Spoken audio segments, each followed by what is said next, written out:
রাত ১টার মধ্যে দেশের ৩ জেলার ওপর দিয়ে সর্বোচ্চ ৮০ কিলোমিটার বেগে ঝড়ের পূর্বাভাস দিয়েছে আবহাওয়া অফিস। মঙ্গলবার ১৬ই এপ্রিল বিকেল ৫টা থেকে রাত ১টা পর্যন্ত দেশের অভ্যন্তরীণ নদীবন্দরগুলোর জন্য আবহাওয়ার বিশেষ পূর্বাভাসে এ তথ্য জানানো হয়।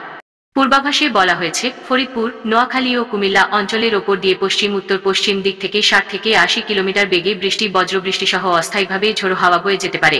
এসব এলাকার নদীবন্দরসমূহকে ২ নম্বর নৌ হুঁশিয়ারি সংকেত দেখাতে বলা হয়েছে। এদিকে টানা কয়েক দিন ধরে চলা তাপদাহে নগর জীবনে যখন হাঁসফাঁস অবস্থা, তখন মঙ্গলবার বিকেলে রাজধানীতে দেখা মিলেছে ঝোড়ো হাওয়ার সঙ্গে বৃষ্টি। এতে জনজীবনে নেমেছে প্রশান্তি। আবহাওয়া অফিসের তথ্যমতে ঢাকা, ফরিদপুর, সিরাজগঞ্জ, গোপালগঞ্জ, মাদারীপুর সহ আশপাশের এলাকায় কালবৈশাখীর পূর্বাভাস রয়েছে। এতে জানানো হয়, বিকেল ৩টা থেকে সন্ধ্যা ৬টার মধ্যে মাঝারি কালবৈশাখী ঝড় হতে পারে। গত কয়েকদিন ধরেই তীব্র তাপদাহে পুড়ছে দেশের বিভিন্ন অঞ্চল। আগামী কয়েকদিন তাপমাত্রা আরও বাড়তে পারে বলে পূর্বাভাস রয়েছে আবহাওয়া অধিদপ্তরের।